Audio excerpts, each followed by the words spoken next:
Do you ever feel the need to sit yourself down and just ask yourself, why are you the way you are? For example, I currently have, I think, 5 projects on the go.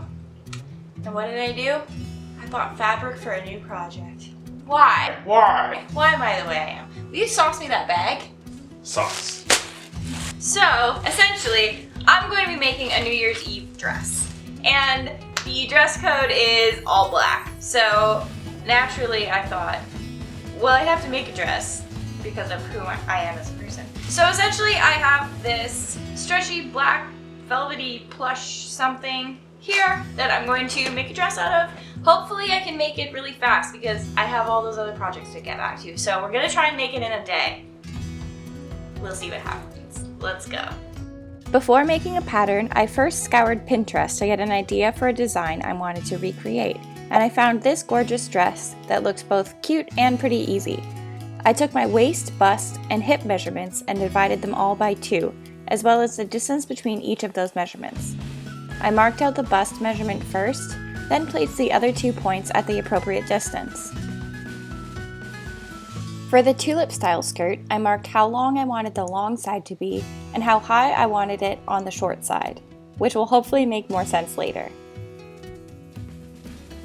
I cut out the pattern piece with some extra room at the top. I then taped the piece to another piece of paper, folded it in half, and cut out another of the same piece. This dress is asymmetrical, so the other side would need to be adjusted rather than being able to cut out the fabric on the fold. I sketched out a tank top shape at the top, gave it a V neckline, and trimmed the skirt so that it was higher on one side.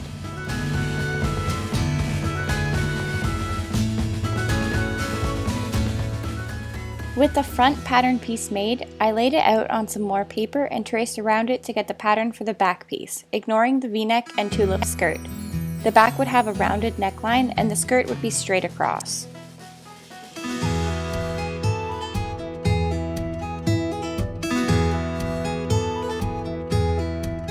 So I threw together this mock-up, and I don't think you can see much. I just used some purple stretch fabric that I had in the house, and I think it's close. I screwed up the gathers a little bit and I started them way too low, so I'm gonna start them like up here this time. And the V-neck I think is a little bit too high, so I'm also going to drop the pattern down about 1 inch and adjust the neckline that way. But other than that, I think we're pretty good. So, oh, and there's a hole in the side here because it's a mock-up, baby, don't matter. After adjusting the pattern pieces, I could get on to cutting out the fabric. I started by pinning and cutting out the back piece, making sure that the directionality of the fibers was going the way I wanted, which was up and down in this case. I didn't add any seam allowance because the fabric was stretchy, so a little bit of negative ease is good in this case.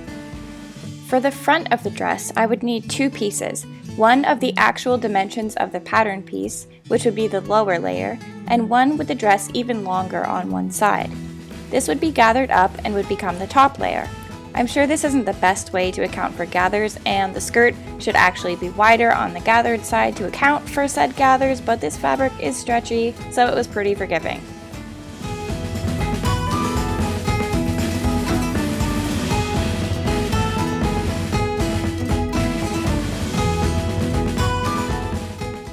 For the sleeves, I used a pattern for a long sleeve t-shirt that I found years ago and have used many times since. I will link it below. I cut out 2 sleeves, making sure to flip the pattern over for one of them. And again, be aware of the directionality of the fibers.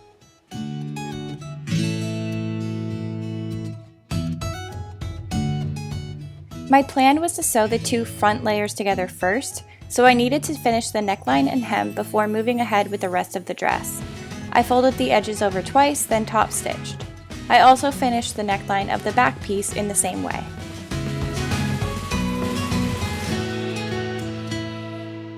I sewed a gathering stitch along the long edge of the front dress layer and laid it out on the pattern piece.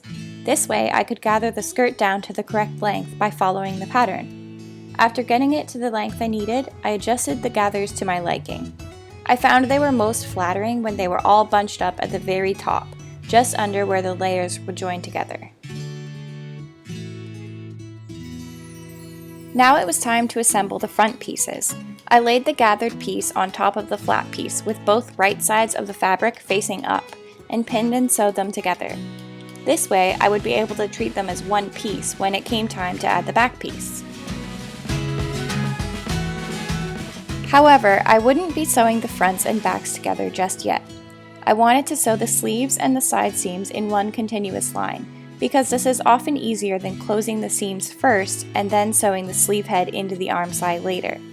So first, I laid the dress pieces together with right sides together and joined them at just the shoulder seams. Then I could pin and sew the sleeves in with right sides together. This sleeve pattern has a front and back, so make sure you're aware which is which when pinning. I started pinning at the front and worked my way around to the back of the sleeve. Once the sleeves are pinned in place, you should have two open sleeves opposite each other with a dress front and dress back between them. After the sleeve heads are sewn in, we can close up the side seams. I like to line up the underarm seams first and work outward from there. Then you can just sew from the wrist to the hem in one continuous line, making sure to get all 3 layers of the dress when needed.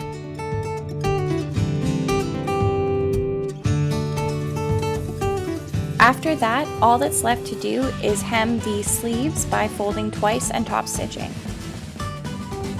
And with that, the dress was complete. My plans were actually cancelled because it's 2021, but I still plan on wearing this dress and sitting on my couch, and it'll still be a lovely night. I was actually able to finish this dress in one day, so if you're still looking for some options, might I suggest this one? Make sure to subscribe to see more sewing and cosplay content, and I'll see you next time.